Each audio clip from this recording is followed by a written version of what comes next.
প্রথম দিনেই রাজপথ কাঁপালেন তারেক, জনতার বাঁধ ভাঙা উচ্ছ্বাস। নির্বাচনী প্রচারণার প্রথম দিনেই বড়সড় চমক দেখালেন বিএনপির চেয়ারম্যান তারেক রহমান।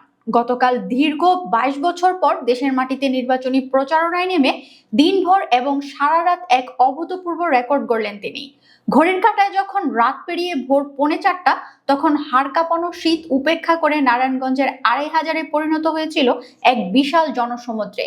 সিলেট থেকে শুরু হওয়া গতকালের এই ম্যারাথন প্রচারণায় হবিগঞ্জ, ব্রাহ্মণবাড়িয়া, মৌলভীবাজার, কিশোরগঞ্জ, ভৈরব ও নরসিংদীর দীর্ঘ পথসভা শেষ করে ভোরের আলো ফোটার ঠিক আগে আগে নারায়ণগঞ্জে প্রবেশ করে তারেক রহমানকে বহনকারী সবার আগে বাংলাদেশ লেখা গাড়িটি।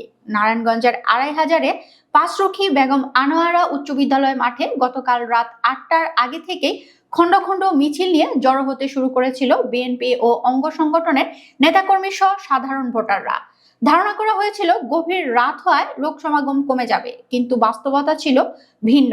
সারা রাত জেগে হাজার হাজার নারী পুরুষ অধীর আগ্রহে অপেক্ষা করেছিলেন তাদের নেতাকে এক নজর দেখার জন্য। ভোর 3:45 যখন তারেক রহমানের গাড়ি সমাবেশস্থলে থামে, তখন মুহুর্মুহু স্লোগানে প্রকম্পিত হয়ে ওঠে পুরো এলাকা। হাজারো ব্যানার, ফেস্টুন, প্ল্যাকার্ড এবং জাতীয় পতাকায় স্বাগত জানানো হয় তাকে। দীর্ঘ 22 বছর পর তারেক রহমানকে কাছে পেয়ে সব ক্লান্তি ভুলে আবেগে আপ্লুত হয়ে পড়েন উপস্থিত জনতা।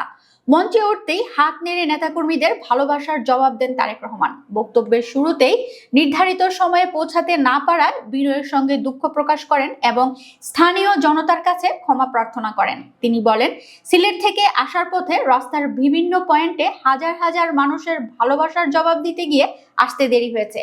রাত 8টায় আসার কথা থাকলেও ভোর রাতে পৌঁছাতে হলো। একই সঙ্গে ভোর 4টা পর্যন্ত নির্ঘুম জেগে থাকার জন্য তিনি নারায়ণগঞ্জবাসীকে ধন্যবাদ জানান।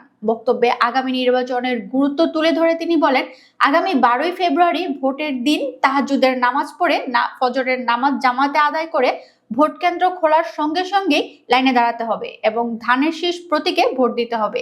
এ সময় উপস্থিত জনতা হাত তুলে ধানের শীষে ভোট দেওয়ার প্রতিশ্রুতি ব্যক্ত করেন। দেশের উন্নয়নে বিএনপির ভবিষ্যৎ পরিকল্পনার কথা তুলে ধরেন তিনি।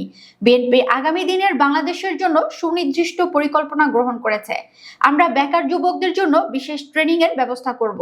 গরিব মানুষকে সহায়তা করতে ফ্যামিলি কার্ড এবং কৃষকদের উন্নয়নের জন্য কৃষি কার্ড চালু করা হবে। এছাড়া তিনি প্রয়াত রাষ্ট্রপতি জিয়াউর রহমানের খাল খনন কর্মসূচির স্মৃতিচারণ করে বলেন, বিএনপি ক্ষমতায় গেলে আবারও খাল খনন কর্মসূচি হাতে নেওয়া হবে, যাতে জলাবদ্ধতা নিরসন ও কৃষি উন্নয়ন সম্ভব হয়। বক্তব্যের এক পর্যায়ে তারেক রহমান নেতাকর্মীদের সতর্ক করে বলেন, একটি মহল গ্রামে গ্রামে গিয়ে মা বোনদের এনআইডি ও বিকাশ নম্বর সংগ্রহ করছে। তারা মানুষকে বিভ্রান্ত করার ষড়যন্ত্রে লিপ্ত। যারা ডাকাতি করে মানুষের ভোটের অধিকার হরণ করেছে আর যারা মানুষের ভোট নিয়ে ষড়যন্ত্র করছে, এই দুই দলের মধ্যে কোনো পার্থক্য নেই। এদের থেকে আমাদের সবাইকে সাবধান থাকতে হবে।